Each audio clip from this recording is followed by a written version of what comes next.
7 struggles that the liberated women face. But first, watch the intro. Welcome to the Anthony Spade channel.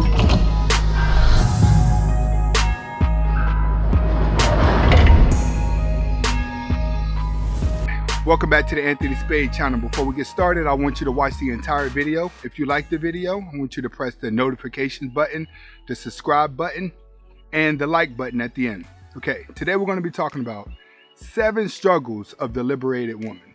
All right. Nowadays, a lot of women are running around free. All right. They're having sex with a lot of guys. They're hyper sexually active disorder they've came up with.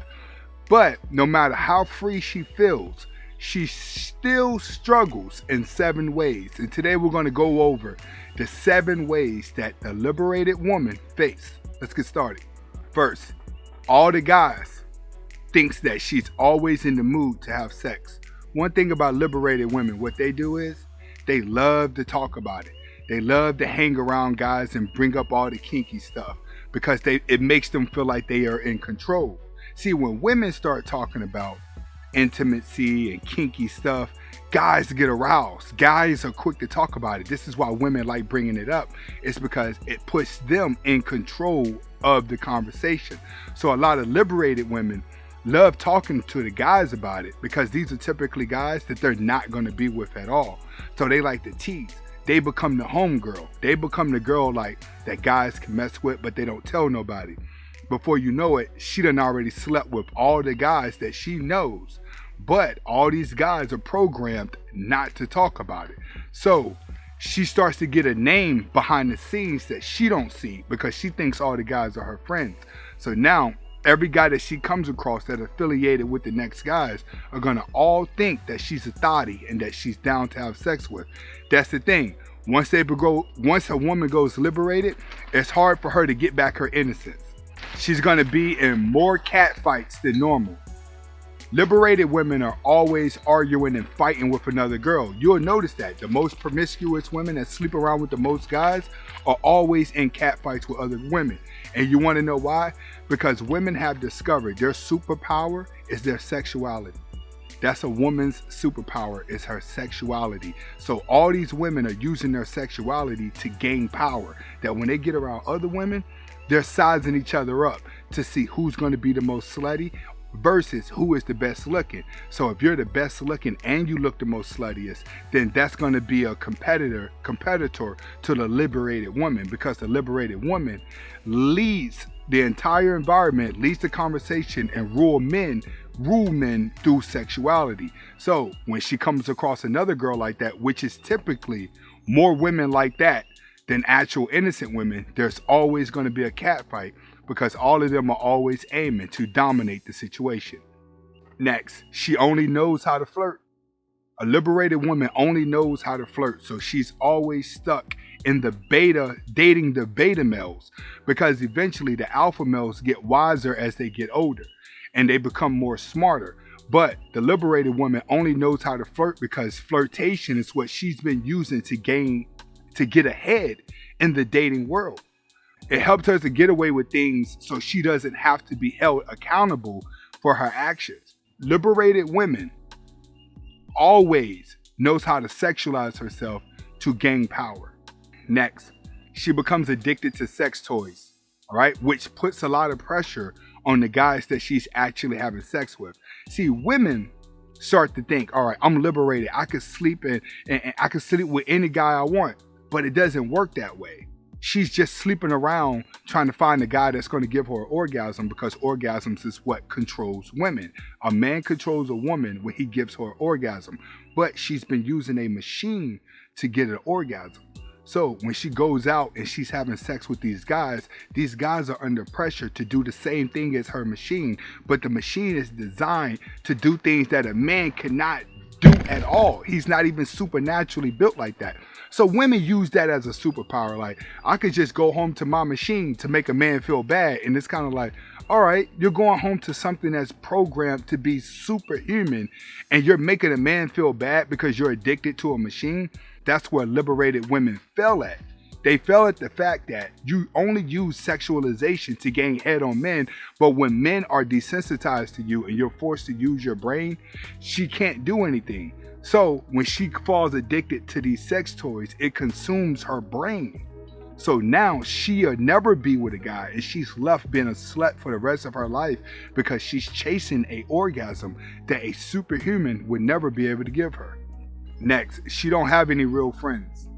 The liberated woman never has real friends. That's what you have to understand about these girls. They're going to change their friends every month, and then that friend is only going to be there for a temporary period of time. See, slutty girls that meet each other, but that's only to gather information from each other to see exactly how slutty they are. So she'll know this girl will do more nastier stuff to gain attention over me.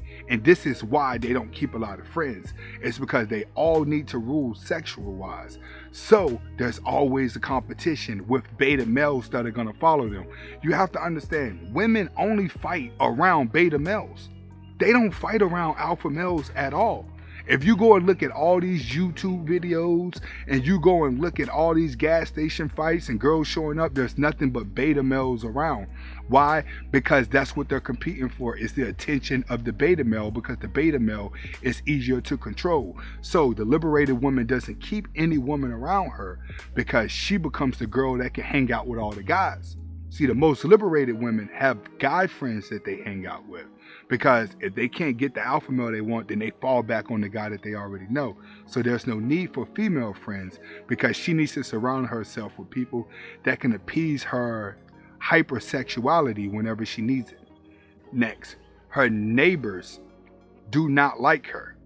See, liberated women that always got a man coming in and out of her house, they neighbors learn not to like them at all, especially female neighbors.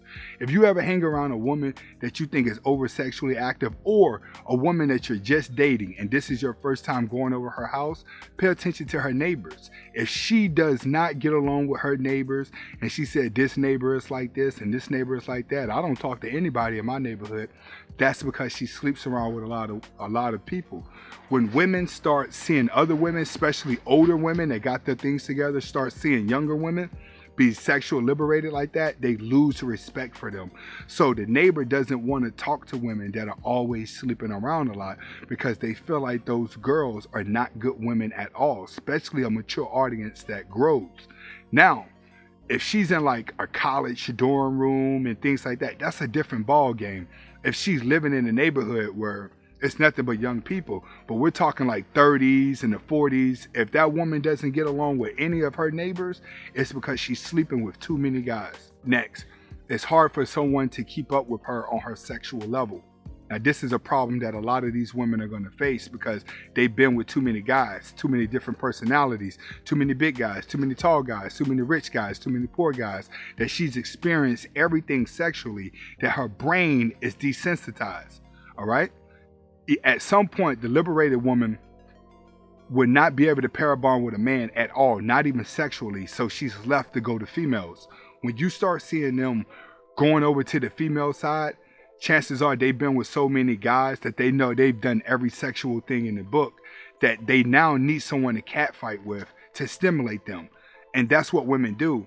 When women cannot be stimulated sexually, the next thing they're stimulated by is self-destruction, which is why they become very argumentative. They become good fighters. They're always looking to fight. That's why you see so many YouTube videos, again, of women fighting their own kind. It's because these are typically women that have been over-sexualized. They done slept with everybody. They done did all the nasty stuff. So in order for them to get a high, in order for them to get dopamine actually released through their body, it's going to require them to fight.